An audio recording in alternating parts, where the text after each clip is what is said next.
Hey. Morning, everybody. Morning, Adam. Hey, good morning. Good Morning. afternoon. Good night. Wherever Yes. everyone's at. Yeah. Yes. How's everybody doing today? We've got some big stuff to get into today. A very big and cool kit to give away, and a big announcement about the next contest. There is the kit. Very cool. Love that kit.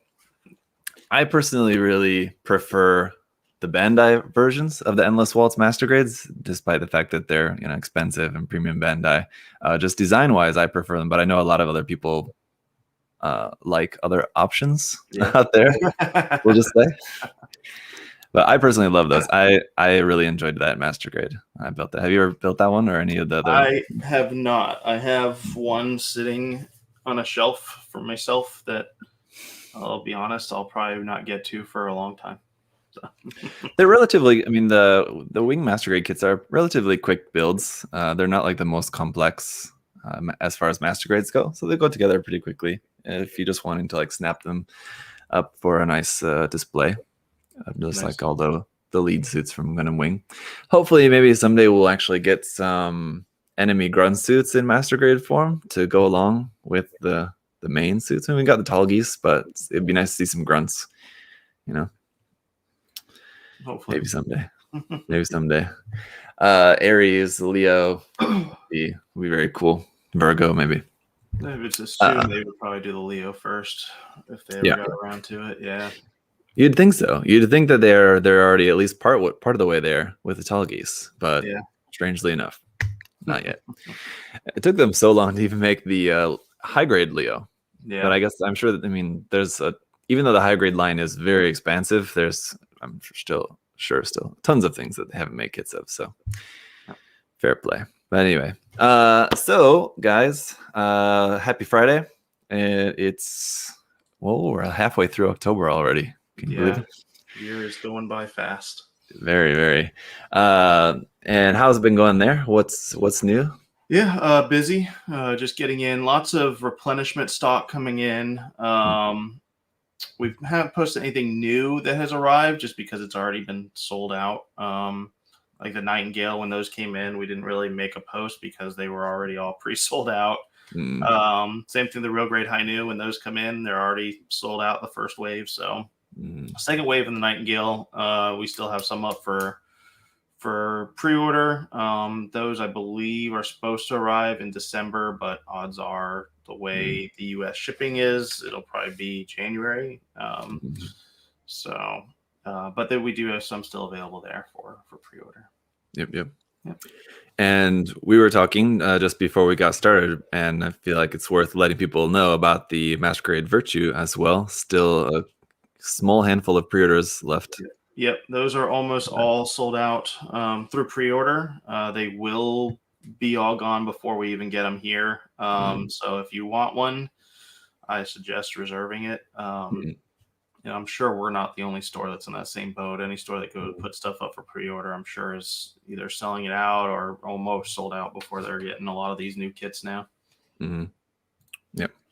So, even if those last few pre-orders, whoever gets in with those last few pre-orders is not going to get the kit right away because as it's going, they'll be waiting a little bit longer than the people who have already pre-ordered so far. But at least you will get it eventually, right? Yeah. Well, so what Bandai's doing better, and they listen to a lot of feedback because they're letting us know exactly how many we're going to get in the first batch, so we can cut off pre-orders now. So if we order 100 of one kit, and then before we would think that we're getting all 100, and then the day that they ship them out, they tell us, oh, we only got 50 of them. Well, they told us right when they shipped them out that we're cutting our order. Now they're telling us months in advance. These are how many we're able to fill of your first order right away. So then we cut off pre-orders. So the Virtues will all be in that first batch that we have left. That we should be. I think they're supposed to come out November, but odds are it'll probably be December. Something to look forward to for Christmas, maybe. Yeah, fingers crossed. Yeah, that'll be. See, people were hoping for like the big Christmas like December kit and thinking that it was not going to be the virtue, that there was going to possibly be something else. But see, they just made it work so that it's just the virtue, actually. There is not going to be anything else. That's the December surprise. No, and I will talking with Bandai this last week, you're probably going to see fewer and fewer mega size and perfect grade kits out there. They're allocating a lot more of their resources to high grade kits, smaller kits, so they can produce more of them.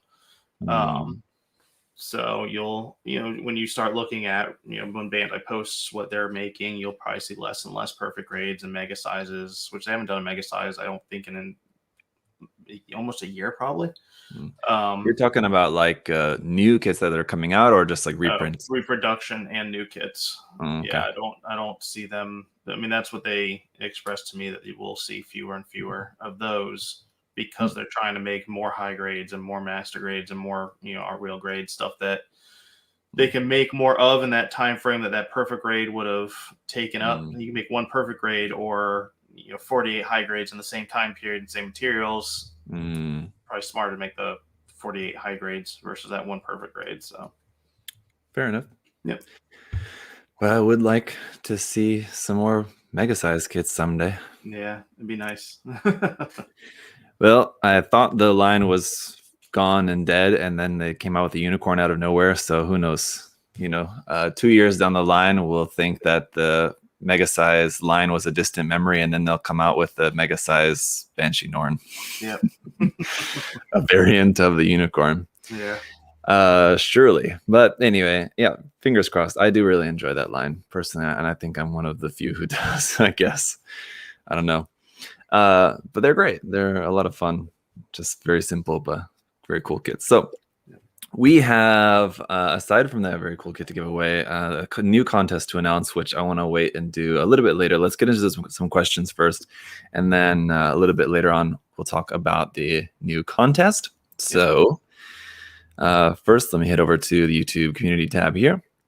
And Isaias asked, what do you think about Camo patterns? I like how the upcoming Zaku looks, and I'm kind of surprised it's the first time they make a Gunpla with Camo.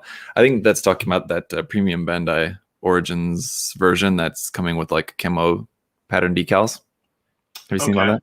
No, I have not seen that. But I mean, I don't really think Camo, you watch most of the animes, I don't think there's Camo Gundams or mobile suits in any of them. But with that being said, I have seen a lot of custom, Gunpla done with Camo or, hex stuff, or regular Camo decals, or painted on, that have looked really, really good. So I'm a fan, as long as it's done well, I guess. Yeah, sure. I mean, like in real world, obviously Camo is used for like real world weapons of war, machines, airplanes, ships, tanks, of course, all use Camo. So it makes sense that it would apply. And yeah, it is kind of odd that you don't actually really ever see that in the anime. But I would imagine that's probably due to that it's difficult to animate and difficult to reproduce in toys and kits. Yeah. So that's probably a good reason why. But no, I think it depends on the kit. Depends how it's done. I've seen a lot of Camo that looks bad, and I've seen a lot of Camo that looks good. So yeah, it can definitely look cool. Z asked, the HG Battlelog kits have been showing up in Target stores. Do you anticipate receiving stock of the kits soon? I hope. I know that they are in a container sitting at the port there at Long Beach. I know when I talked to Band, they have 76 containers that are sitting on ships or at the port there. So it's a lot of stuff that Bandai has sitting there, just waiting for them to unload and ship our way. So it's a lot of Gunpla lost at sea. Yeah, it's I know. So Target got a lot of their stuff now because they get it air flown in. I don't know how much of this I'm actually allowed to say, but that's why they got their stuff in now. Whereas it's obviously that's expensive, so a lot of us smaller stores or Yeah. Gunpla specific stores. It's cheaper for us to get at sea freight, way cheaper. Sure. So we just have to unfortunately wait to get the ships unloaded and get it out to us. So, but yeah, that's why Target kind of has everything now. And it is a US release thing. And I think they might have worked out some sort of contract with Target, maybe to be the first people to get it. I don't know. Yeah. Yeah, that's what I heard as well, that that it was just a deal that they would get the stuff first. So yeah.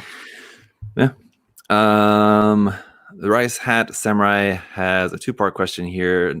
Part 1 is, have you built the Dendrobium 144 scale kit? And if so, how do you think the kit holds up to a more modern mobile armor kit like the Neo Zeong? I have not, and I have never seen one actually built. So never seen one in person. No, I haven't. No, I mean, I've seen the boxes when we have them here, but I've never seen one built, and I've never built it myself. So I honestly have no idea. I don't know if you know. Yeah, I have not built it personally. I've seen it and seen it built and customized. I saw it. There was one in GBWC a few years ago in Japan. It was one of the Japan finalists, and it was like cut in half in order to fit within the size limits. It was kind of cross-sectioned, like the back part of it. And it's a cool kit. And how does it hold up against something more modern like the Neo Zeong? The Neo Zeong is now not getting, it's not that modern now. It's got to be 8 or so years old now at this point as well. So it's getting up there. Yep.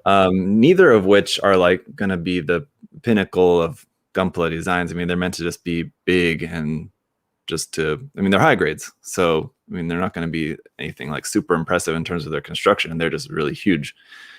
But I mean, the Dendrobium, I would say, yeah, of course, is probably not going to be as nice as the Neo Zeong. But the Neo Zeong is a very simple kit aside of the Shinanju. The Shinanju is great, and then everything else around it is very simple, just huge pieces. Yeah. Whereas the Dendrobium does have a lot more like moving pieces, like the massive sub arms underneath, and then like all the hatches open up on the big missile pods, and the pods come out, and they have the different weapons and stuff. So there's a lot more stuff in there. So that more moving parts means more opportunities for things to get weak and not hold up over time and all that. So yeah, you probably will have just those same kind of standard issues that you'll have with older high grades. But of course, the reason for getting the Dendrobium is just the impressive size. We should get one and build one and have it for display in the storefront. It would be a nice thing for people to look at. All right, let's see. With Bandai finally catching up to Mecha Musume designs, do you think they'll approach the MS Armor Girl line as a model kit line?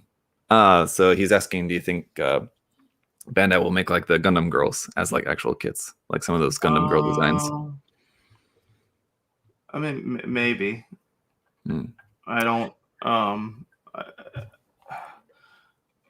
I don't know the answer to that, and the only reason why I wouldn't, obviously, I don't work there. That's why. But I wonder what kind of licensing would have to go in place for that, or if even Bandai would have to license that through Sotsu, who owns the Gundam licenses.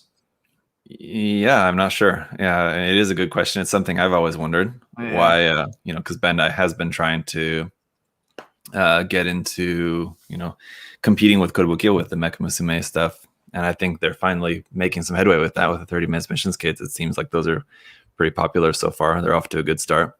Yeah, so like the 30-minute mission stuff is Bandai's own thing, something they made up. So they don't have any licensing for that or anything. It's their own. And I think that's why they probably did the 30-minute mission sisters, or 30-minute sisters. So they don't have to worry about, I guess, any sort of Gundam design rights or whatever that might inflict with that, and they can put all their 30-minute mission parts on them too. So you basically are making, Mecha girls, just Mecha girls, just not with. I mean, you can actually put a lot of Gundam parts on there. I think most of the build fighters parts will fit onto them, but you wouldn't do that yourself. So. It is like I said, something I've always wondered. I mean, it seemed like a pretty obvious choice. I mean, if they want to make some Mecha Musume designs, and they've got Gundam, which is already popular, so might as well just do that. So Yeah, it is a good question. I don't know why they've never gone that route. I'm sure there's some reason that's just they not made obvious to us. did they make there was the P Bandai Build Fighters one with Fumina and Gyanko. yeah, they did Yeah. those, but they were like build fighters. They weren't really like, I guess, what maybe Yeah. he's talking about. And there are a couple, I think there's only like 2 or 3 of old kits like from the early 90s, I think, when those came out. Yeah. Which I mean are just old, not going to be very good kits by any stretch of the imagination. I've never seen them built in person. I've seen the kits, the boxes at stores, like secondhand stores in Japan. But yeah, I would assume they're probably not very good. You're better off just trying to kit bash something, probably. Yeah. There's like a Zeta one, and I think a Mark II one, something along those lines. Zeta series, I believe. But yeah, I mean, I would think that would be a good money-making opportunity for Bandai, but maybe in the future. Yeah. Let's see. Has there been any info on HGH kits making it stateside? Any HGH kits on the way? Do you know of? Not.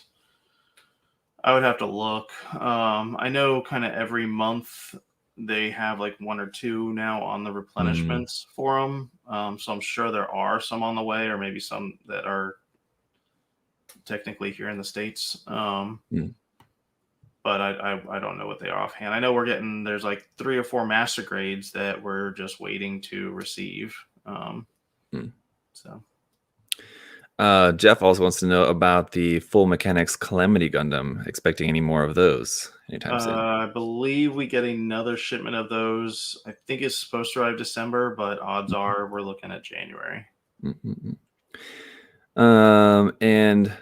And Tippet, so what's your favorite part of customizing kits, scribing, painting, adding LEDs, etc.? Do you have a favorite aspect of customizing? I mean, I like panel lining.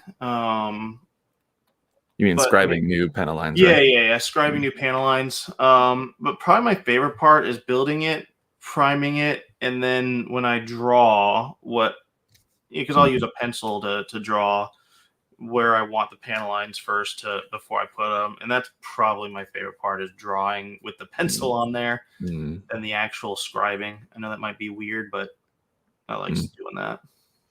Yeah, it's kind of like just drawing, basically, right? Yeah. For me, it would probably be like if I'm doing any like main like physical modifications, not in like small details, but like extending a limb or like swapping out. If I had to do like some modifications in order to use like a different backpack or something along those lines, kind of the major modifications where I don't have to be so precise, basically, is where it's more fun for me. Anytime where I had to like get more precise about it, it's not as enjoyable because it really kind of slows down the process a lot, and just kind of don't have the patience for that. Painting is also fun. I enjoy painting. What do you think will be the next kit in the RG line? Where do you think that will be going next? Or just kind of general idea, maybe. Yeah.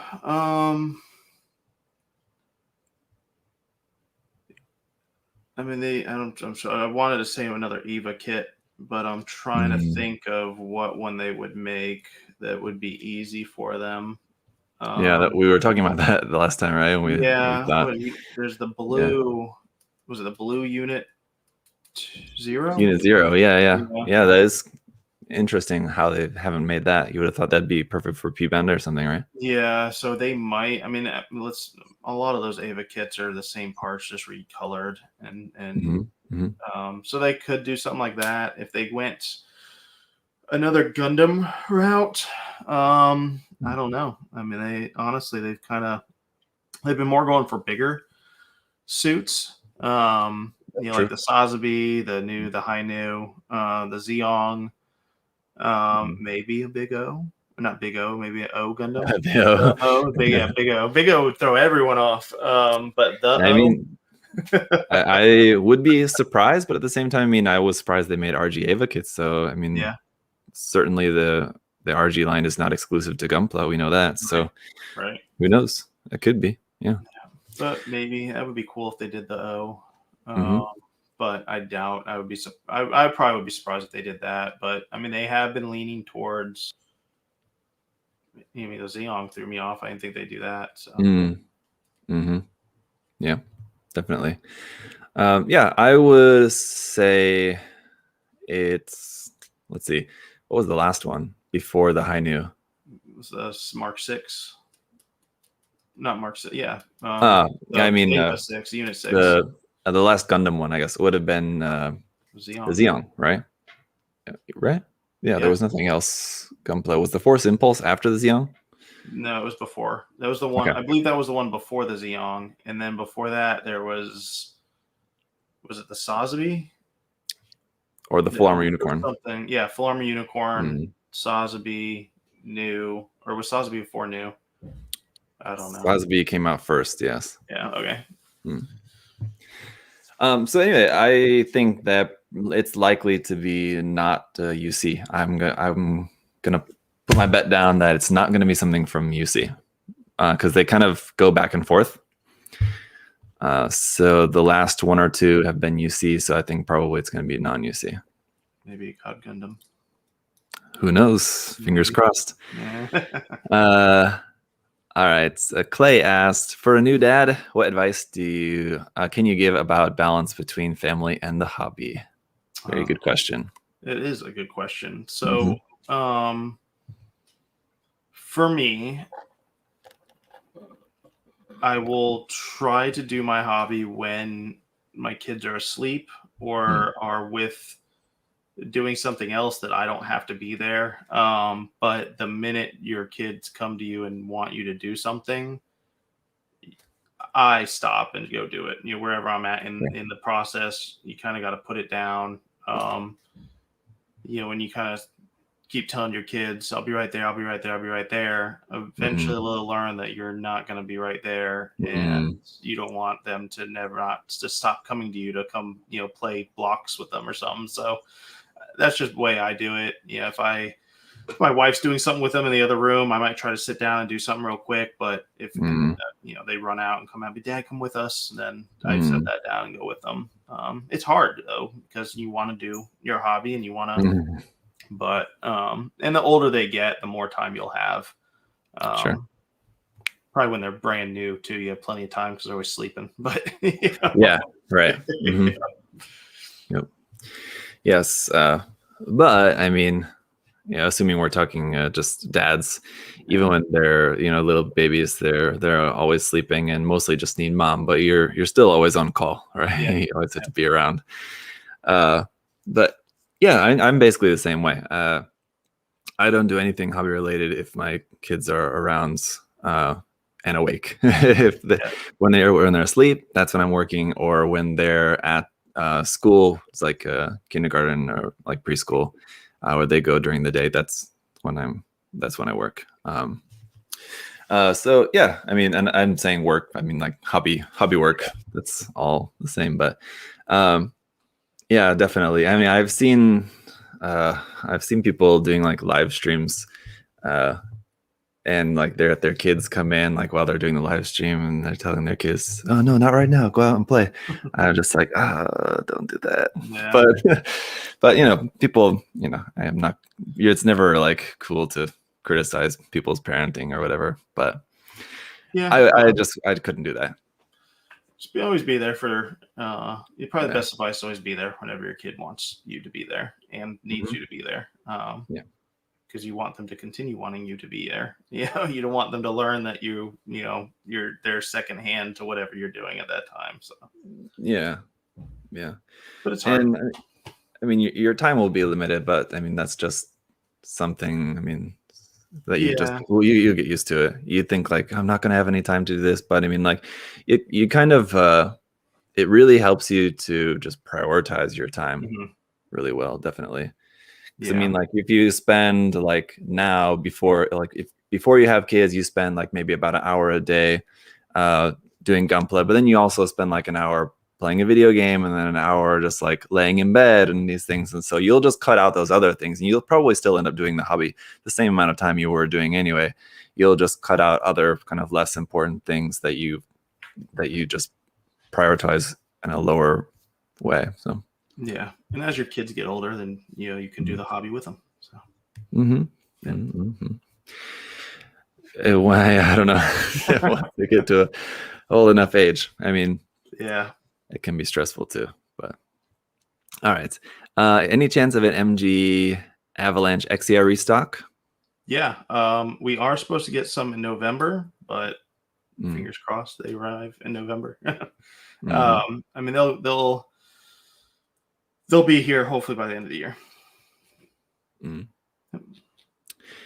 Let's see. When will the Figuarts standard Lacus Klein figures be coming? Soon. Okay, there you go. On the way. Yeah. And I mean, let's kind of piggyback off that. Any for everyone that's asking, when is this kit arriving? When is this new kit arriving? When is this new kit arriving? Honestly, no retailer knows right now. We have a general idea of when they were supposed to arrive. But the ports are backed up a month and a half right now behind. So, and then I'm sure they're prioritizing specific goods over other goods. Let's be honest, if there's a container full of medication versus Gunpla, they're going to unload the container full of medication first and distribute that out to the US. So any store that's telling you, oh, we should have it by this date, they don't know. And we only can go off of what Bluefin tells us. And I'm not calling Bluefin every day saying, hey, where's this, where's this, where's this, because they don't fully know until I believe they get a 24-hour notice to go pick up the container. So they know when it arrives there at the port or is on a boat sitting at the port, because they'll have the container number, which then references to a ship, and then they can see where the ship's at. But they won't know, or they won't be able to schedule a pickup, I believe, until 24 hours after it's been unloaded off the ship. I believe. I could be wrong about that. So, all they can tell us is, yeah, it's there. We're just waiting to get the container. So if you guys are waiting on stuff, Real Great High New, I've seen a bunch of people asking about. We'll get them soon. I just can't give an exact date. And like I said, unfortunately, no store can. When we get them, we'll definitely get them out ASAP. Hopefully they alleviate the backlogs there, the ports. Unfortunately, though, with Christmas coming, I don't see that being anytime soon. Yep. Maybe like March, April. Yeah. So I asked recently. I asked Bandai because they're cutting a lot of our orders. We'll order, for example, I'll order like 100 of one kit. I'm lucky if I'm getting like 12 to 24 of it, or that's just an example. So I asked them in our meeting, but how long do you think this will last? They did kind of estimate that hopefully March next year. It alleviates they'll get more capacity going. But I mean, they don't know. I mean, the hobby could keep growing to outgrow the pace that they're, making machines and stuff like that to make more kits. So, but they kind of went off. Hopefully that's the time frame. And that's, I think, kind of the time frame too. A lot of companies are saying with alleviating the shipping demand, the container demand, it's crazy. A container that used to cost $3,000 to ship from China to the US is now costing $18,000 to $20,000. So lots of stuff's going up. If you need to do Christmas shopping, I would suggest everyone that's on here listening to do it now versus waiting until November, December, because there's a lot of stuff going to be out of stock, I'm sure, and a long time before it probably gets replenished. So I think that March kind of thing is more of the ports being alleviated, hopefully by then, with the, because I think right now everyone's getting all the Christmas stuff's coming into all the stores. All the Christmas stuff's in containers. All the toys are in containers. Everything's in containers to come over for November, December. So they need to have it now, so they have it in the stores then. So. Yep. Yes. All right. Sorry, it's kind of a long tangent there. Well, yes, it's a complicated situation. It is. But a couple kind of similar questions here. The first one is from Solly. So, what's your favorite Verka kit? Sanju Stein. Mm-hmm. Yeah. Yeah. So if I were to say something other than that, though, would probably be the Sotheby. I really enjoyed building the Sotheby. I think that's a really solid design too. That is a tough one, actually. Come to think of it, because there are a lot of really nice ones. Like the ball is great. The original ARC-72 Gundam is great. I mean, it's the old HG. It's not the nicest kit by any means, but I just really love the design. And then like even up to the newest ones, the new Wing Verka is really super nice. There are a couple of duds in there that I don't like quite as much, like the Victory and the Victory 2. I didn't really enjoy all that much. The Assault Buster V2 was pretty cool just because of all the extra equipment and everything. Yeah. Kind of dressing it up, perfume on a pig kind of thing. But I don't know if I had to pick a favorite. That would be pretty tough. I don't know. I'm sure there's probably one that I'm just like escaping my mind at the moment. Yeah. He mentioned that his was the Double Zeta. I tend to agree that the Faz was a very nice one. Yeah. I didn't really enjoy the Faz. Yeah. Tell you that I don't think I've seen Bro Builder, but Bro Builder made me a Sanju Stein Verka that he painted up and weathered some. Like it's neat, all little rust streaks and stuff in it. And he made a very cool. I remember him doing these. He made some bricks, each one by one, and then this is kind of like the back base for it. Mm-hmm. So, Brian, when you watch this, thank you very much. He's there in the chat. Yeah. Oh, is he? Yeah. All right. Yeah, sweet. I saw him commenting earlier. So, okay. So, yeah, thank you very much. I am excited to put it up and display it and see it in all its glory. So, yeah. Very cool. Then another kind of similar question here. It was from Nicholas. He said, what do you think is the best value kit for the price of anything from SD to perfect grade, anywhere in between? Is there a kit that comes to mind as like the best value? I mean, the entry grades are very good kits for their price. It was probably the ARC-78 one and the Strike one that's coming out. Those I think are really good for the price value that you get. Sure. Try to think everything is if you have value in it is good for the price. So it's I don't know. Yeah, it's such a subjective question. It really depends on what you're looking for. If you're looking for a kit that has a lot of weapon options, or a kit that is like just like super solid, simple. I don't know. Like this is a great option. This is a kit that I'm currently working on building for an upcoming review. Just the Master Grade Age 1 normal. The list price on this kit is 3,500 yen. It's like $35, and there's a lot of really great Master Grades at very affordable prices, like around the $30-$40 range, right around there. Mm-hmm. And so there's a lot of really good options in there where you have some very nice Master Grades. So if you wanted something a little bit larger that you don't mind spending a little bit of money on, there's a lot of great options there in the Master Grade line. High grades, there's a lot of really good options there as well in 1/44 scale. Just every line has some really good options. So it's a kind of a difficult one to say without any more context as to like what the personal preferences are of Nicholas, who asked the question. Yeah. All right, let's switch over to Instagram. We'll do some questions here from the Instagram post, and then we'll talk about the contest, I think. Yeah. So here's a question here, actually from Brian. So Brian, we'll check out his question from Instagram. He said, when is enough enough? Is there a ceiling to the number of projects and aspirations you as a modeler can have? I would say no. As long as you're staying motivated and have ideas that you want to do, it's why would you stop? Honestly, if it brings you joy and it gives you that sense of satisfaction, I don't think there's a reason to stop. Now, if you start hating it and not liking it, I don't know why you would keep doing it.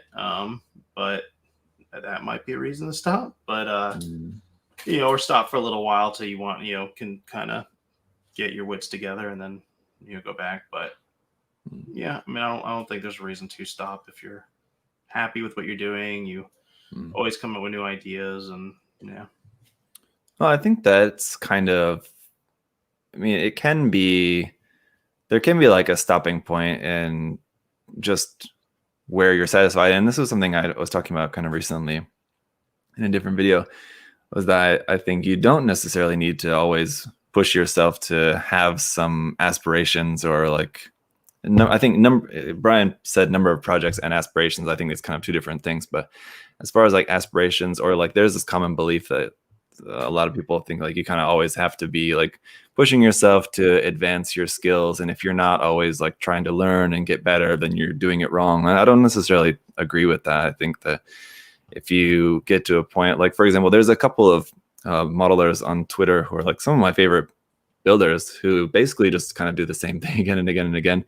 They'll just like do like, there's one guy is like always doing just like these clean painted high grade kits, and he'll do like a tiny little bit of modification to them and basically just clean painting, and that's it. But I love following his work. He does great work, but like I think it would be wrong to look at his work and say like, oh, why is he just always doing these just clean painted HG kits? Why doesn't he try weathering? Why doesn't he try scribing more? Why doesn't he try doing this and that? I think you don't have to do that. So, I mean, if you get to a certain point where you just really like what you're making and like that's kind of where you want to basically stop, I don't think there's anything wrong with that. Yeah. If you ever do want to do something more later on, whatever, that's fine. As far as like number of projects, that can be a problem. You can kind of stress yourself out or just like kind of overload yourself by kind of not managing that well. If you get like too many different things going on at once and you're just kind of then working in the big mess of works in progress, yeah, it can be a problem. Just balance it as best you can. Tex asked, which two pilots from any universe would you like to see face off against each other in battle? I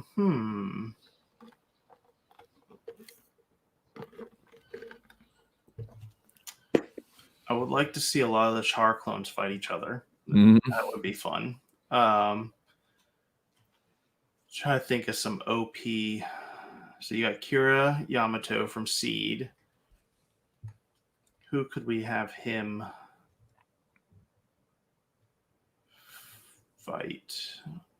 I guess, are we thinking of like them in the same mobile suit, so it's one-on-one and they have the same gear, or are they bringing in their Gundam with them? I mean, you don't necessarily have to, I think, worry too much about like who would win or whatever. It's just kind of a matchup. So I think it would be like, we're imagining in the pilot in their particular mobile suit. So so now we're really comparing mobile suits. It could be. Yeah. If we threw Hiro Yui and Kira Yamato in Leo's, I would like to see that. That would be interesting.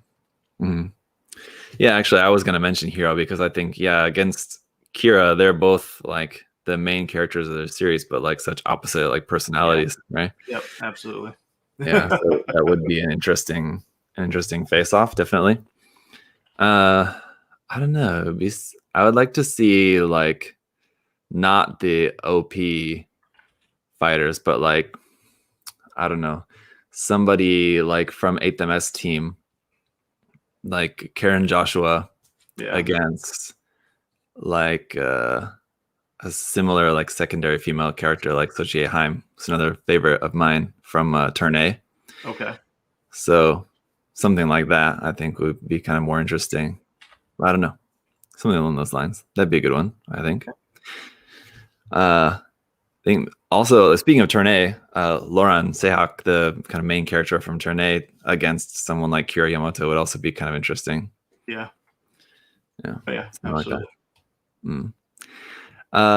Hey, it's Kay said, what's a good hobby tool that can be invented that's still not out on the market? So invent a hobby tool on the spot.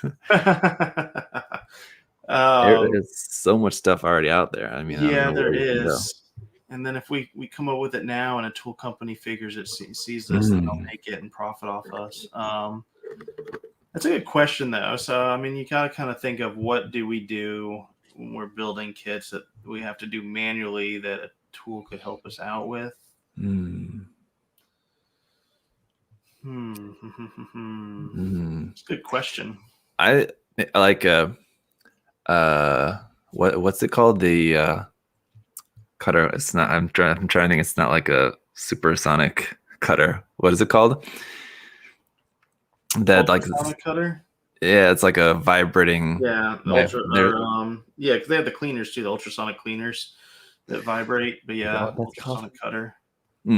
They're super expensive. So like a cheaper option of one of those would be nice. If someone could invent one that doesn't cost like hundreds of dollars, that'd be great.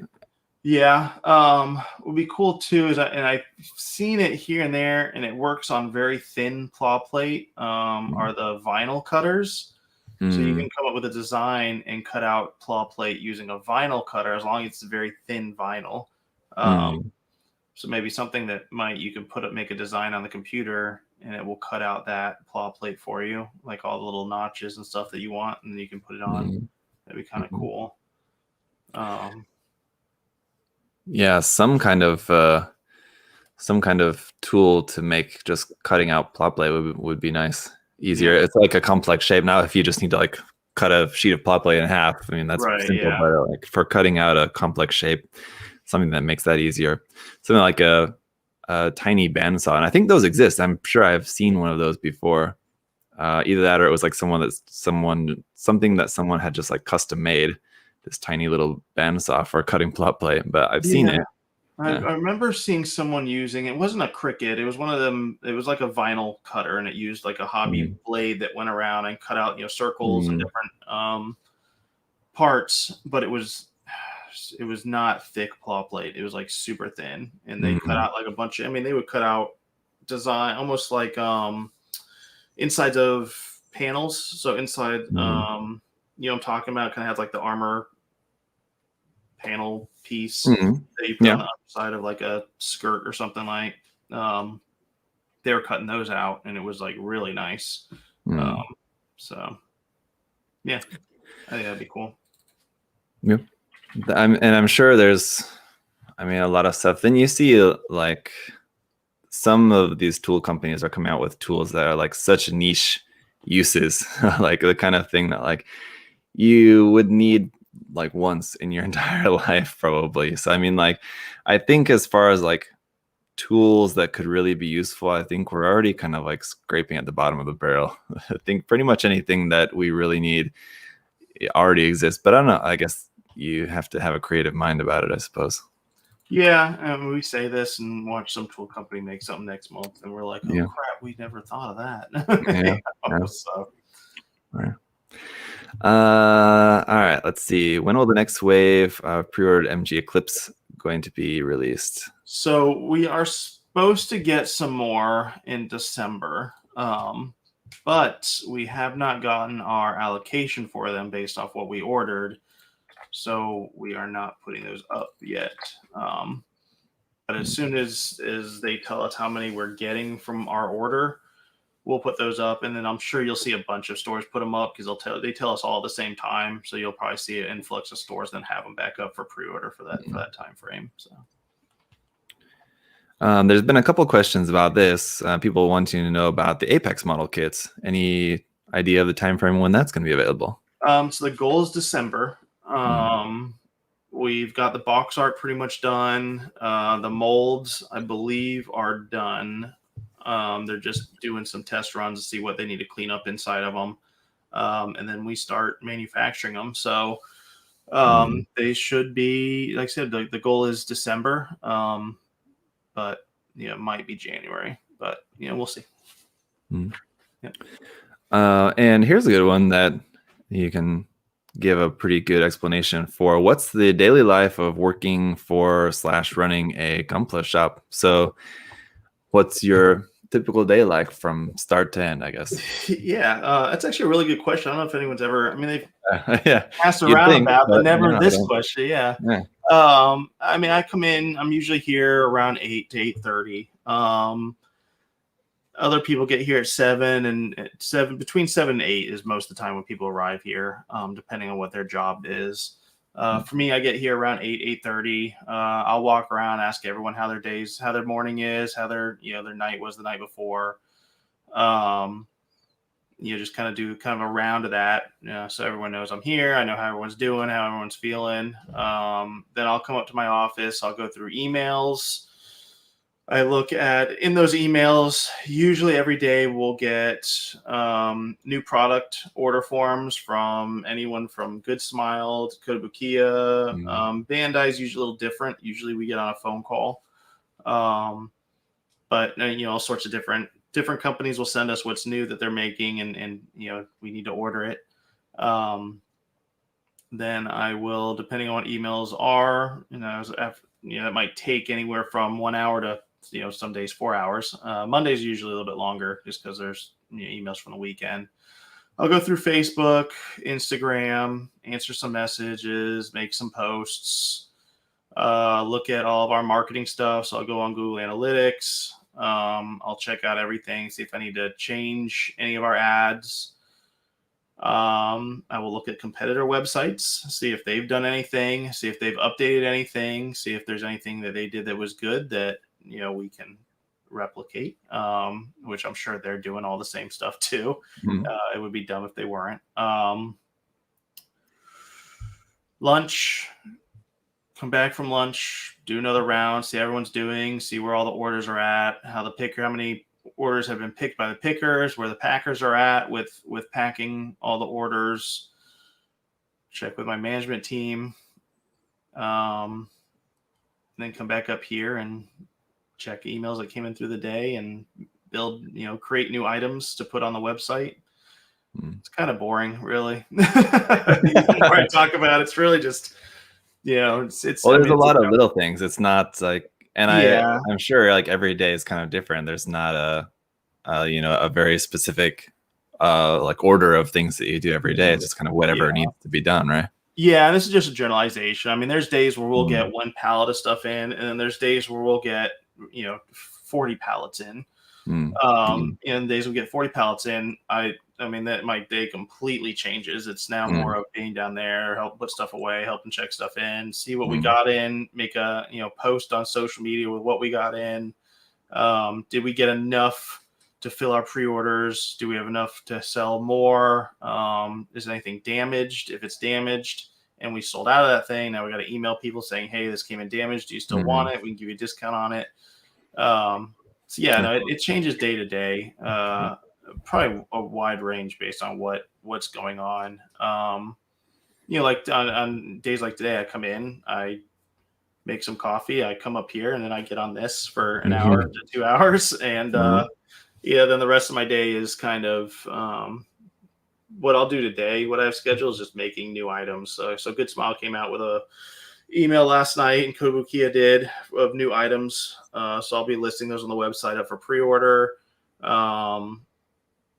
Is probably going to be what most of my day today is.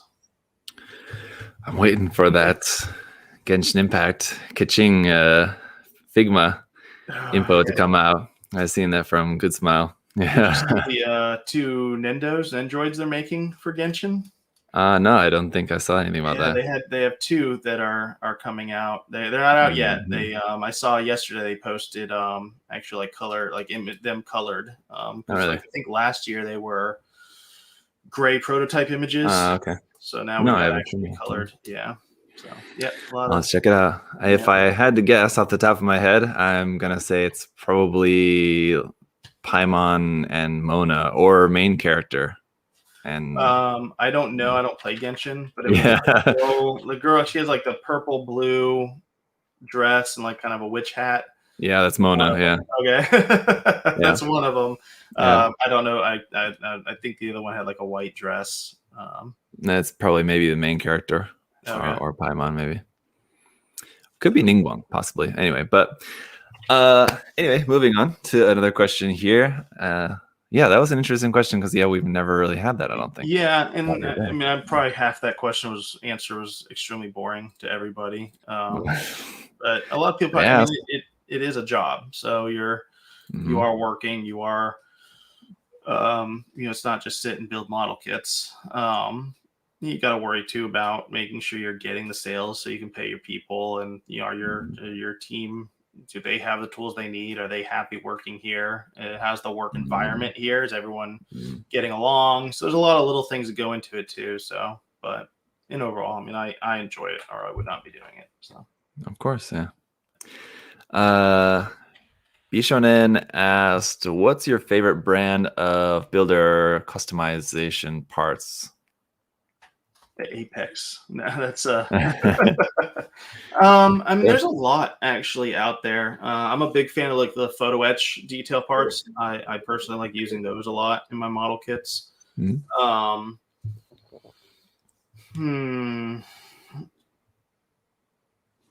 Yeah, I mean, I do like the 3D ones. Kotobukiya has ones. I mean, you can go kind of two different ways. I mean, 3D printing now has opened up a huge market for different kind of little add-on detail parts. Whereas before, you kind of had to rely on making a little metal mold and injection for these little detail parts. Now you don't.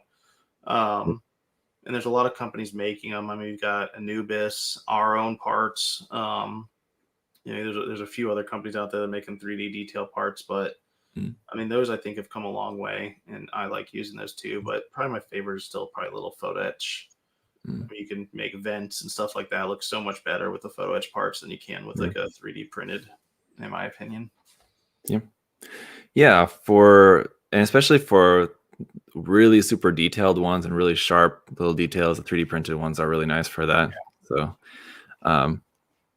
that said, I really like the Kotobukiya MSG option parts just because there's so many. They just make a ton of different ones, and they're pretty versatile in how those can be used. So there's a lot of really nice options there. The wave option parts are probably maybe my least favorite, to be honest, because they make some really cool ones, but I just have a harder time ever really finding use for them. It's like I have a few sets of different wave option, like vernier parts and things like that, but I usually always just end up going with the Kotobukiya ones. Because I just don't really find them to fit with different stuff as easily. That said, the bolt detail parts that Wave makes, I use a lot more than the Kotobukiya ones. The one thing that I like that Wave makes are the actual pilot type figures, or the little space guys. Bandai had them with their crap. I can't think of the line. They had 144 scale and 100 scale of like the little builder parts. That's what they were. But no one else, I don't think, really makes those other than Wave. And then Bandai has not reprinted those in, probably 2 or 3 years now. So I do like those. Those I think are good for dioramas and stuff like that. But when you're talking about Wave, I think that's the only really thing that I think I use from Wave, honestly, are those. Yeah. So there's some cool options out there, definitely. McBusboy asked, "Have you watched Kyokai Senki yet?" I think just the first episode only is out at the moment. I have not yet. I do plan on watching it though. I've not either, but I have already seen that there's already been some controversy around it. Oh yeah. With apparently, have you seen about that? No. It's apparently like very nationalistic. Kind of has a lot of like nationalistic tones to it. Which I don't know. Without really getting too much into that, I think there's definitely some people were just disregarding that, like, oh, who cares? It's just an anime. But I think there is, more of a, like, people don't really think, I think you wouldn't really imagine this without knowing, but there's definitely like nationalist, right-wing extremists in Japan just as much as anywhere else. Like they're definitely there. So it is definitely an issue. Like, so I think an anime series that kind of feeds into that is, it's an issue worth talking about. It's not something to just completely write off, but I mean, yeah, it's true. It is just an anime. So I don't know. I haven't watched it yet either, so I couldn't really say how strong that theme is in there, but it's definitely in there. So I don't know. Interesting. Yeah. One of those things that's like people hold up Japan as this like magical place, and it's one of those things that people either just don't know about or just like kind of choose to ignore because they think Yeah. it's not part of their like dream image of Japan. I think a But lot of countries have their own things that they're battling with inside that might not Mhm. be public knowledge to other people in other countries and Sure, stuff yeah. like that. So Yeah, no companies or no country is ever gonna put that in their tourism right. pamphlets, right? By the way, we have left wing and right wing, extremists that Yes. Mhm. propagandize towards. Yeah. So Uh, let's see. What late 90s, early 2000s Gunpla kit would you want if you could have any? Well, I mean, they're still around. yeah, It's maybe not produced very often. the O that was 90s, right? Early 90s. The O master grade. The Master Grade? No, that was 2000. Was it? Yeah, it would have been like 2010. Jeez. Yeah, it's not that old. The Master Grade, the O came out around 10, 11 years ago. Because I'm pretty sure, if I remember correctly, it came out while I was here in Korea. Because I bought it from the store just because I was like, oh, that's new. Yeah. Even though I would never really had much interest in it at the time. But I gotta think further back then. When did that perfect grade goof variant come that out? was probably would have been around that time. Because I think the Perfect Grade RX 78-2, I want to say came out in 1999. I Okay. think possibly around there. So yeah, late 90s, early 2000s would have been around the time when they were making the first couple Perfect Grades. I could actually have been earlier than that, but probably around there. Yeah, the HY2M Goof and Dom kits, the 160 scale kits.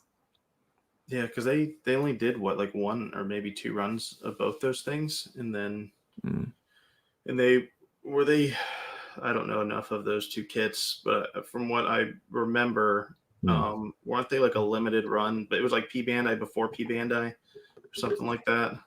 I don't know exactly how they were released, but yeah, I know they were definitely limited. Yeah. Yeah, they're definitely very few and far between, and Bandai doesn't remake them as far as I know. Either that or they like haven't in a very, very long time. It's been a while.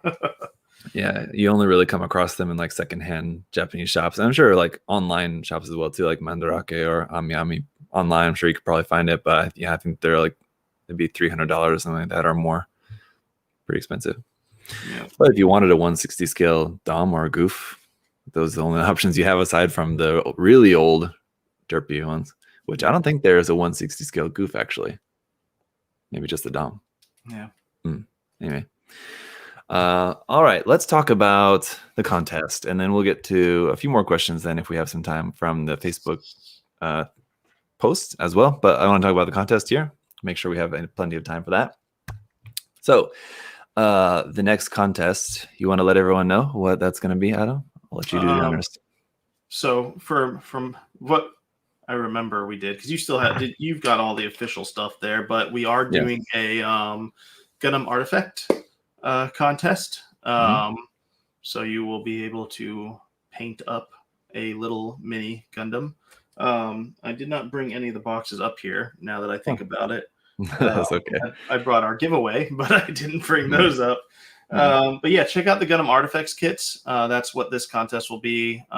There's 5 that are out right now. There's a second wave that's up for pre-order. Those will not be here in time for this. You need to get the wave 1 if you want to enter.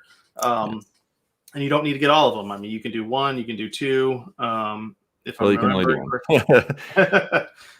Also, keep in mind that a lot of people don't know with these little artifact kits, there are chase ones. So if you get like the high new, I think it's like a tan color that they normally come in. If you get a clear red one, that is the chase one, and that is the special limited one. So if you get that, I don't know if you really want to paint that or not, or some people don't know that. So just FYI. Yeah, they're like the secret rares. Yeah, and you won't know. We don't even know. We just order it, we put the box in there, and when you open it, that's when you find out. We have no idea what's what in that in that box. We know what the one is, but we don't know if it's the chase one or the regular one.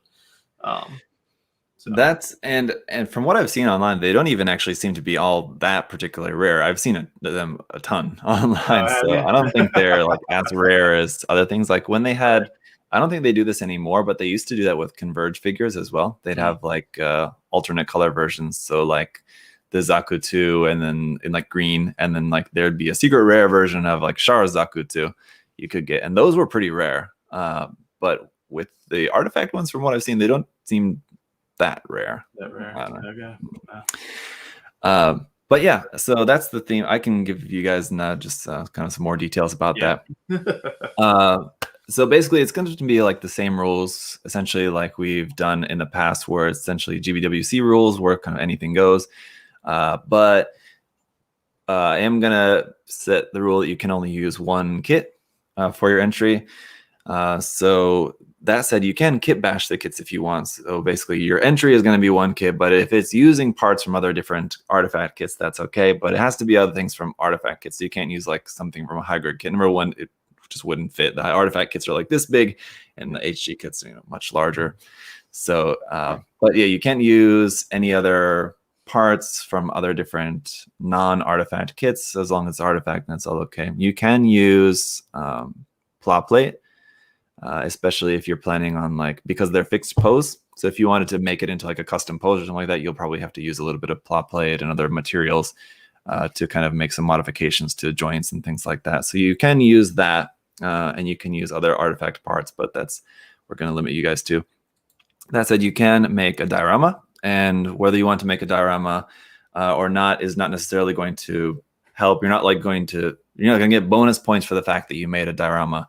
The diorama will be considered, along with the build as like a full thing. So if you have a really awesome kit and pretty crap diorama, it's going to bring the whole thing down. So if you do want to go the route of making a diorama, just keep in mind that will be kind of all tied together with your kit. So weigh that option. And just to let you guys know how much time you have, I'm going to set the deadline for the contest to be December 10th, which gives you guys 8 weeks. So it should be giving you guys plenty of time. They're now in stock there at USA Gundam Store. So if you order, one or a couple right now, you guys should be able to get those pretty quickly if you don't have them already. And that is one thing that I want to also let you guys know that is going to be different from what we've done before. Normally in the past, I've always made the rule that it has to be a new build for the contest. So it has to be something that you're starting new specifically for the contest. But in this case, I am going to allow you guys to submit something that you've already done. If you've already got a kit that you already worked on, already painted it, it's already done.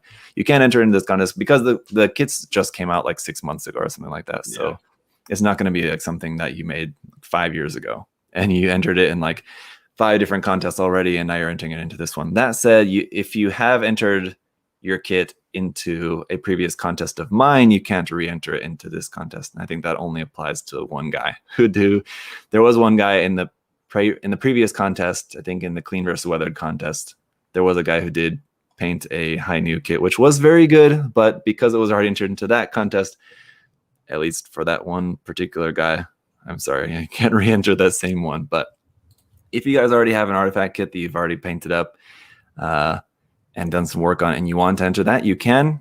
But if you now know that it's for a contest and you want to make another one, then maybe you want to go that route and make a new one where you put a little bit more effort into it or something. You can only enter one though. So just like with any contest, you guys can only have just one entry. So like I said, if you've already done one, you have to choose whether you want to enter the one you've already done or do a new one. But you guys have 8 weeks until December 10th. Basically, you can modify it, you can paint it, you can make it a diorama, so long as it's just one main kit in your final piece. And that's basically it. It's pretty straightforward. If you guys have other questions, of course, do feel free to let me know. But those are the rules. For that, we'll have 3 winners, ultimately, just simple, first, second, and third. One of them is just going to be just picked by all of us. One of them is going to be picked by Adam and the team there at USA Gundam Store. So it'll be like kind of the USA Gundam Store staff pick. Yep. And then the guest judge who's going to be helping us, Adam also does not know yet. I've not told him. So it's going to be a surprise to everyone. The guest judge we're having this time is going to be Scott from SMS Paints. Oh, so, nice. Scott. You guys may know him as the Ghost of Xeon. Yes. But mostly now he's just doing SMS. He's very busy with that. But if you guys are unfamiliar, Scott's, veteran hobbyist. He's got a lot of experience under his belt, so it'll be great to have him on board helping with judging this contest as well. So that's awesome. Indeed.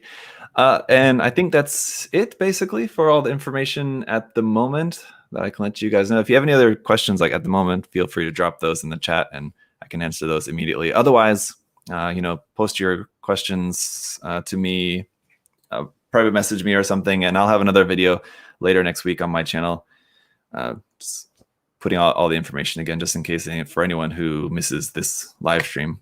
I'll let you guys all know in a video on my channel, and I'll go through any other details that I may have missed right now. But there it is, artifacts. So they're very small, but very detailed, very interesting designs. So I think it's going to be a cool challenge for you guys. Just something very different. And like I said, I don't think I've seen anyone do an artifact themed contest so far. So yes, prizes. Yes, prizes. Who'd asked? Okay, there you go. Yes. So like I said, there's going to be top 3 prizes. We'll let you guys know what those are going to be exactly soon. We're working on getting those sorted out, exactly what those are going to be. Adam's going to let me know later today, and then I'll let you guys know within the next couple of days. We'll make a post about it, and I'll talk about that in my video. So there will be fabulous prizes, as always, of course, provided by Adam. So yep. Adam, and we'll when Zach makes the video, we'll make a page on the website too. So when you go to the main page, on the left-hand side, probably right around where the blog posts go, we'll have that to where you can click on it and see all the updated information, what the prizes will be, due dates and stuff like that. Yes. One thing, of course, that I forgot to mention is how to actually do the entering. So yeah, thank you. SO there in the chat mentioned that the kits can be a pain to photograph, and I forgot to talk about that. But yes, they're small scale, so they can be a pain to photograph. But I guess that's one thing that will, also be a challenge for you guys, is then to actually, you have to photograph them well. So that's kind of, the photography will kind of be by default be part of the contest as well, just because of the challenge of photographing small scale kits. You're going to need some good lighting, a decent camera, but even like a smartphone camera should be enough for something like that.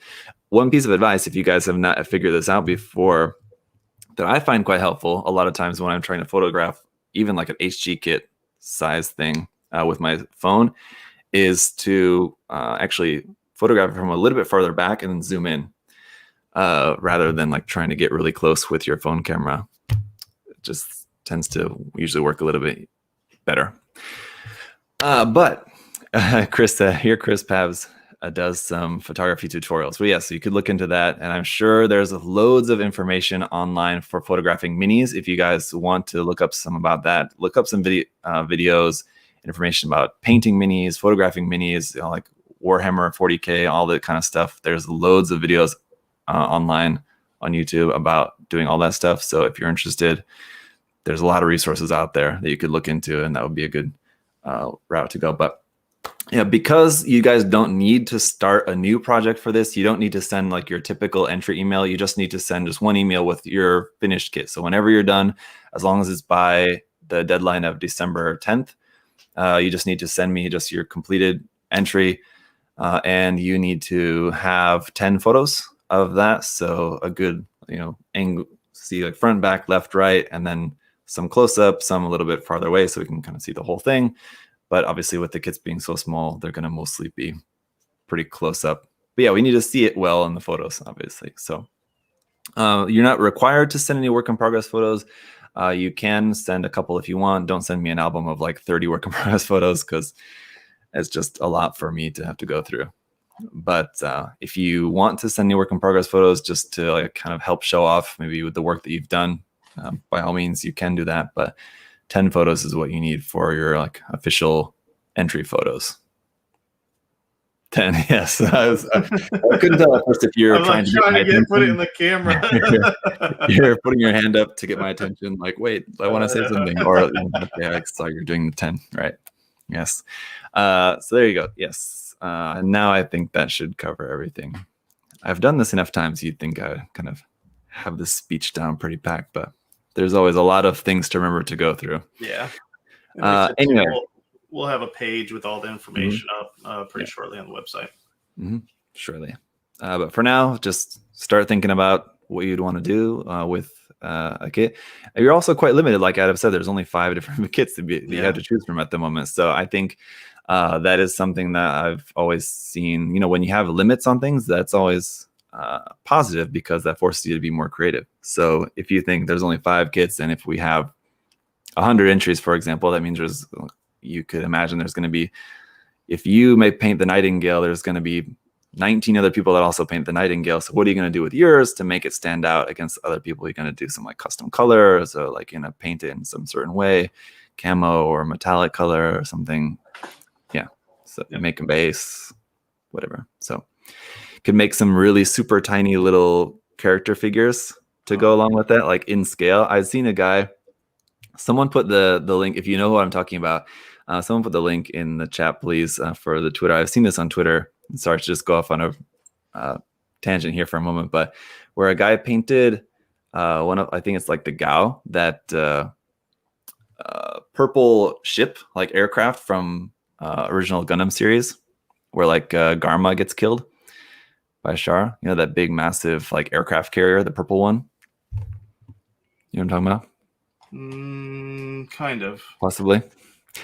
Anyway, there's like I think it's an old 80s kit of that ship, I believe, anyway, that he painted up and made into, but like the ship's only like this big, and like just made this like little diorama with it like sitting on an airstrip, and he made like this tiny little mobile suits and like these super tiny little people, where it's basically just like a tiny little stick of plot plate, but then like painted up, so it actually has like some painted detail on it, but it's basically just like this tiny little rectangle. It's super like microscopic. That's funny. So doing something like that with like a diorama of like a artifact kit would be pretty cool. Making super tiny little characters. There's a guy for I want to say it's not Wonderfest. It might be Wonderfest in Japan that makes ships, and then he has like the little tiny mobile suits and stuff. Do you know who I'm talking about? I think so, yeah. Yeah, so we actually tried to see if he would sell us them, but I guess they're only licensed for that one show every year for him to sell there. But really cool, you know, tiny versions of the kits or mobile suits and the ships and stuff too. That's what that kind of reminded me of. Yes, it would be great if there was a way to get access to a lot more of that stuff from Wonderfest, but just by how it works, unfortunately, it's not possible. Maybe someday, but I kind of doubt it.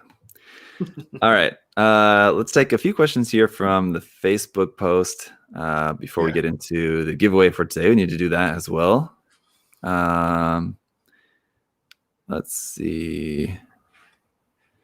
What was your surprise Gunpla release of the year? John asked. What was a surprise release that you were surprised about this year? Trying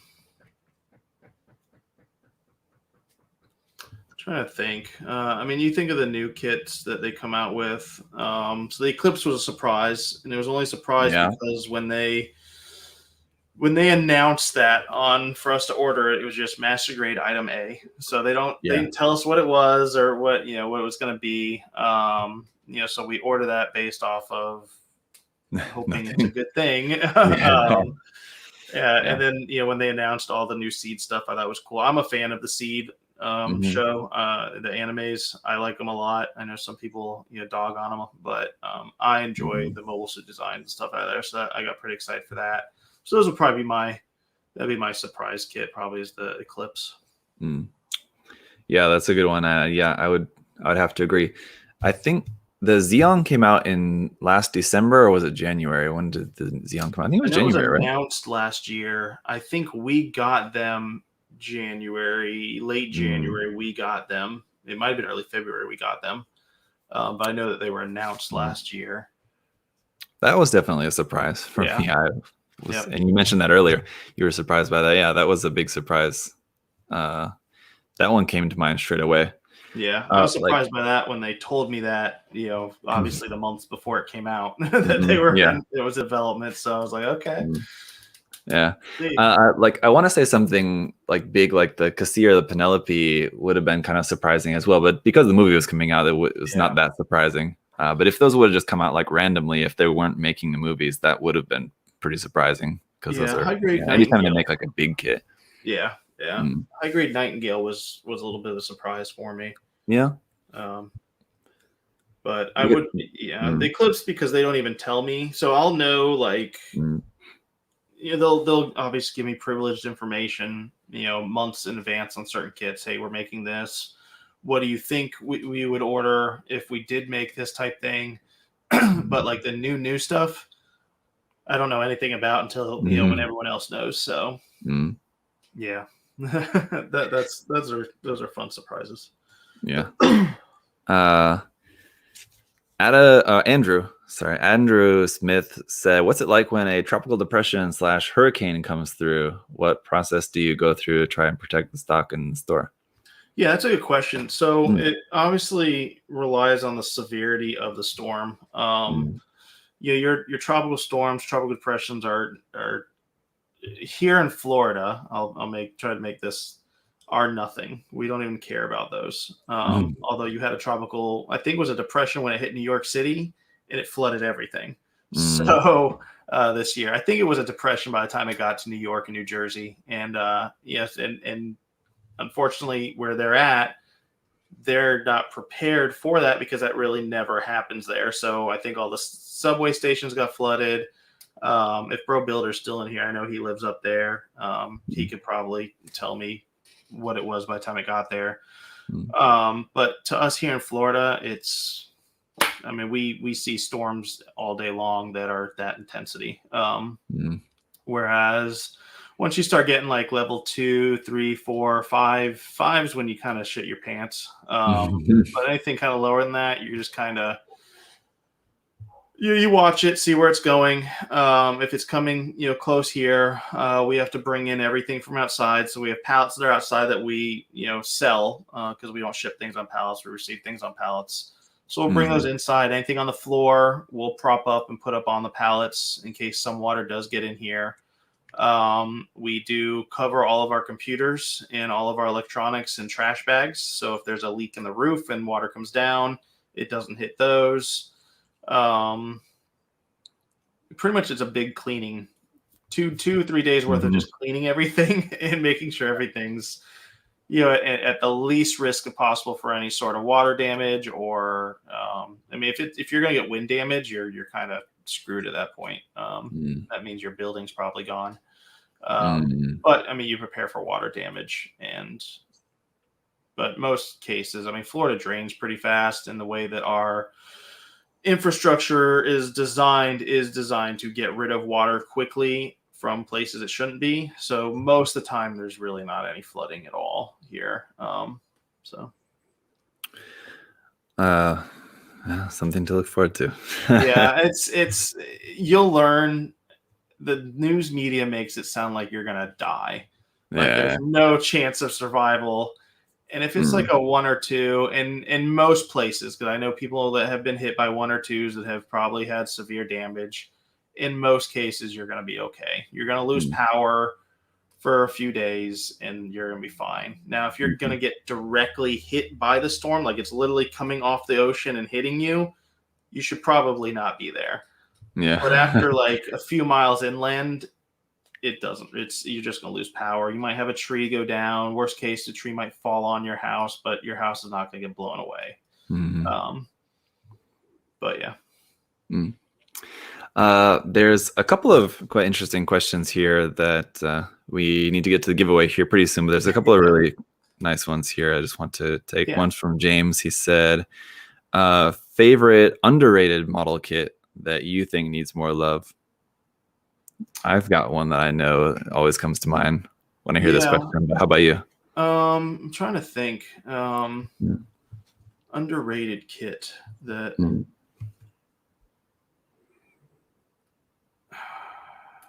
a lot of high grades come to mind. Like I like the GM Striker. I feel like that's pretty underrated. That is a pretty decent kit for. Yeah, I would go with that, I guess. I mean, there's other ones here and there, but what about you? For me, it's the Silver Bullet. Oh, Always. yeah. Love that kit. It's very cool. It's quite big as well. I think a lot more people have probably built the Silver Bullet suppressor because it came out more recently. Yeah. But the original Silver Bullet or Dolphin Wolf, considering they're basically the same kit. Yeah. Very cool kit that I don't really see around all that often, but I really like it. A lot of the first season of Build Fighters, those kits I don't think get a lot of love, and those are pretty good. And they don't get reprinted very often, but I do like some of those designs, like the I can't think of the name of it now. It was the Delta Gundam variant. It was like purple. The Mega Shiki. Yeah. I like that one a lot. Yeah, very cool. Yeah, definitely. There's I mean, the whole line, we've talked about this a couple of times, is very hit and miss. There's some that are really cool and some that are just kind of not that exciting. But yeah, there are definitely some very cool kits in that line. That is one of them. And then John asked, he said, I can imagine that running your own business can be trying and hard at sometimes. If there was anything different you could redo at any point in time, what would it be? So is there anything in your time growing the business that you would have done differently? I've been asked this before, and it's kind of the same question of if you were to redo, if you would go back in time and change something in your life too. And my answer always is there's probably nothing I would change, even the mistakes, because those mistakes have taught me things that I would not know if I didn't make those mistakes. Now, thankfully, none of those mistakes ended the company. They're mistakes that we were always able to learn from and grow from and adjust things on how we did stuff. So learning from those are important. So I really don't think there was anything I would do differently. I mean, if I would, I'd probably move out of my house into a warehouse sooner. I don't really think that would really affect much other than space, and probably not have my wife yell at me as much.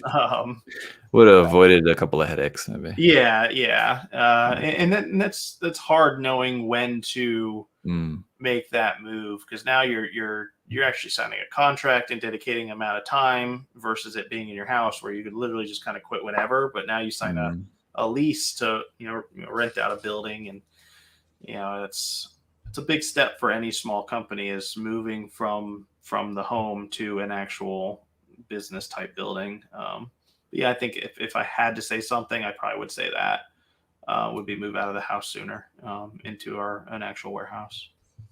Makes sense. Yeah. Do you ever think that you, like, when you're in that time period when you're moving out of your house, do you ever think that you would have liked to then like move to a different area, like moving closer to like a New York or like a big city, LA or San Francisco or something in California or anything like that? Yeah, definitely not California. No offense to Californians. No, I mean, like, for example, like if we went to California, it was such a far journey. It's literally across the entire United States. And Florida has very distinct advantages over, not every state, but a lot of states. So we've got, tax advantages here. We've got,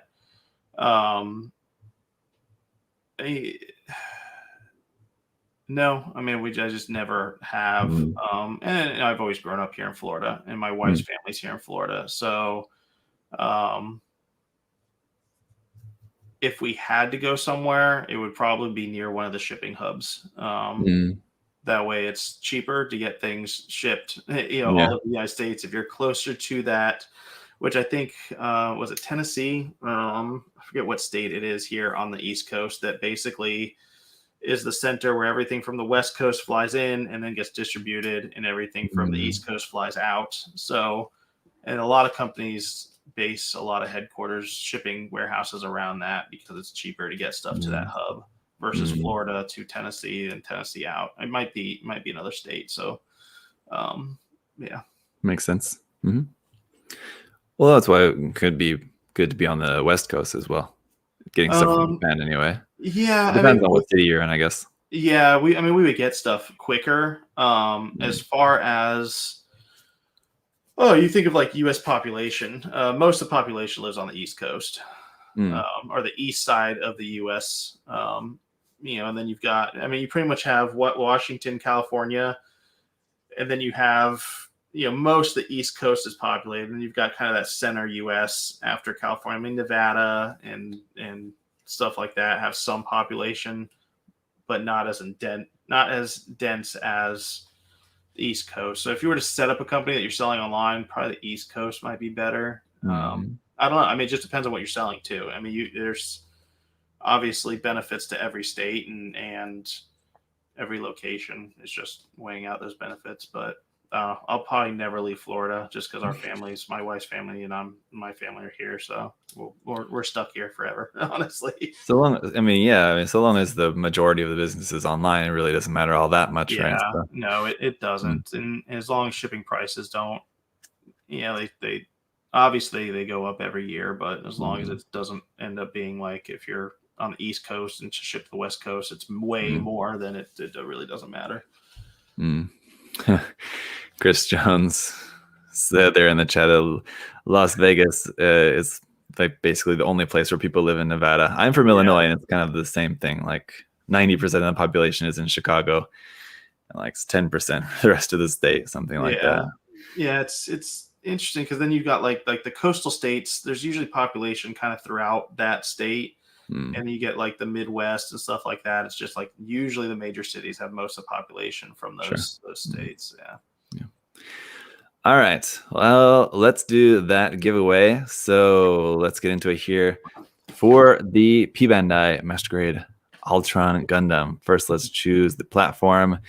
It is number 2, which is Instagram, where we had the most comments, coming in at 224. And we started 206. So that, at least I can, it's not too far of a count backwards from the bottom. So let me go ahead and do that. If you guys have questions while I'm counting, Adam can maybe take 1 or 2 questions there from you guys. Yeah. So Jordan from Jersey, or Ruben Davila. Sorry if I said Tennessee for FedEx. Yeah. So that's probably where I was getting the Tennessee. UPS, they're all kind of in that same area to get stuff, kind of the hub for each coast, for the East Coast anyways. Try to go through here. I know a lot of people have asked about the real grade Hainu. We hopefully will get them in soon. As soon as we get them in, you guys will get an email. Basically, as soon as we get a notification, it's shipping from Bandai to us, we will send out an email letting people know that your pre-order will arrive soon, and to let us know if you want to change your address or anything like that. So kind of keep an eye out for that email, because you'll get that first before, probably about a week to a week and a half before you even get a shipping email. So cool. Adam, any ETA on the wireless LED bases? Soon. I know they're at the port, so we're just waiting. I think they're in customs right now, so they'll go through the customs process, which usually takes a few days, and then they'll get released, and then we just need a truck to pick it up and bring it over to us. But they are here in the States. We're just waiting to get them here at the warehouse, so I'm pretty excited for those too.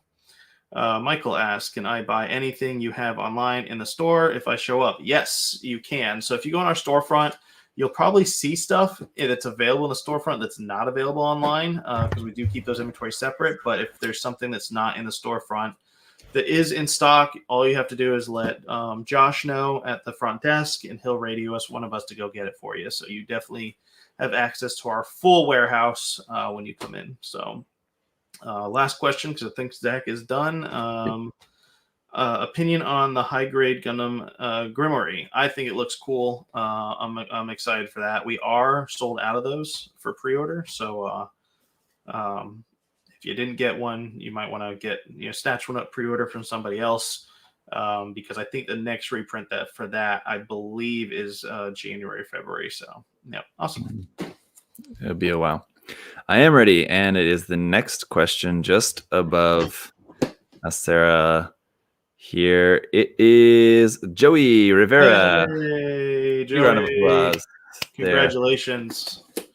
What made you hit? I imagine that's Git. What made you get into building in the first place? He asked. Just watching Gundam Wing. I remember coming home wanting to watch Dragon Ball Z, and I turned it on too early, and Gundam Wing came on before Dragon Ball Z did, and I saw the end of an episode, and then I started watching that too. And of course, when you're a little kid, you want to have the actual, Gundam in your hands, and that's what got me building Gundam. Was that? Yep. Same, yeah, basically. And I wish I could remember like the first like episode that I saw, but I imagine probably what I saw before like really watching an episode was like the teaser trailers that they'd have on Toonami, which were super cool. I mean, those are like still really cool to watch. Some every now and then I'll like look one up on YouTube just to rewatch it.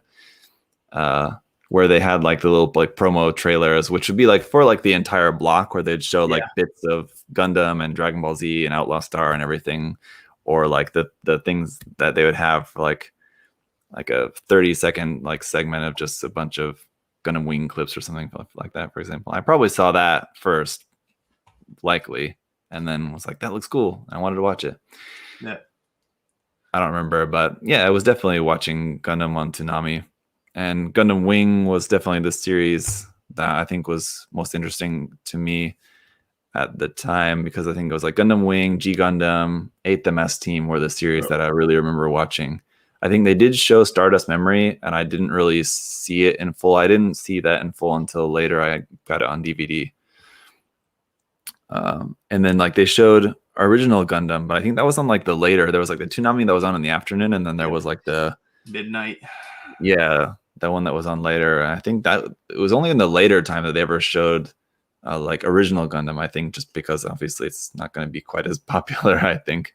Yeah. Which makes sense, but yeah, those would be the series that got me interested in it. And yeah, there was Gunpla, and like more importantly for me at the time, there was like the action figures, which is what I was more into. I had a bunch of those, and I had a couple of actual model kits. But yeah, you could get those at, I think Toys R Us was probably the main place. Yeah. That I got them at the time. Where were they? They were in one or two other stores, maybe. Yeah, I know Toys R Us had them. Walmart, I know, had like one or two. The big one was Toys R Us, and then hobby stores around the U.S. had them. But it's funny because I remember when you talk about the late night one, I know if I missed, like if I had to go do like something after school, like my mom took me somewhere or something, and I missed the episode of Gundam Wing, I would wait up till like, I think it was like 12:30 at night, and I would pop my VHS and hit record and go to sleep. That way, then I could watch it the next day. But it would record all the way through the tape, and then but yeah, I remember doing that. So. Yeah, I had a couple of VHSs that I used for recording stuff. Yeah. Another show that I often recorded at the time was also Beast Wars. Oh, Beast Wars, yeah. But very cool. So yeah, thank you, Joy. And I'm sure our story is probably the same for a lot of you guys. If you're around our similar age, 30s, like late 20s to early 40s, anywhere in that kind of time span. And you're an American, that's probably the same for you. But it's interesting, though. I know, like, just from my YouTube demographics, that is kind of that's the main age group that watches my videos as well. But I remember, like, for the younger people who are like people who are early 20s or like teenagers now, how they got into Gundam, I assume it'd be probably from different anime series, whether it be like 00 or Build Fighters. It just kind of depends on when they got into the anime, whatever. Yeah.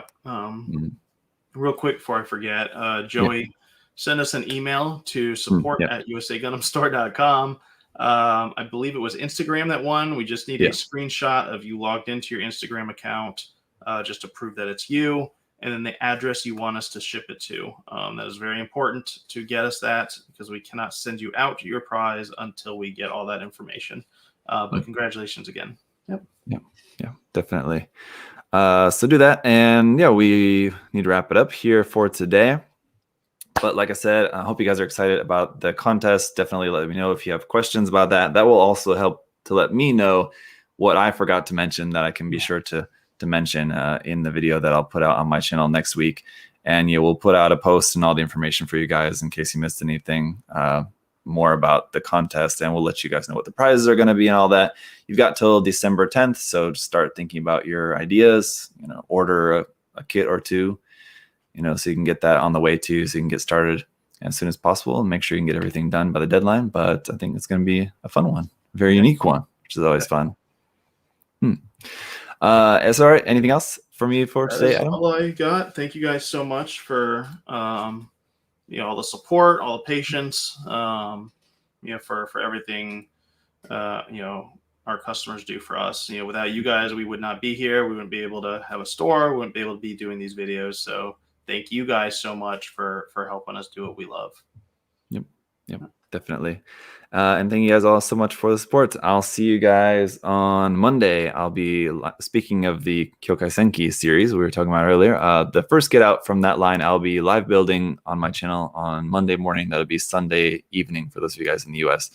So check that out if you want to see what those kits are all like. I'll be live building that one after the weekend. So I'll see you guys then.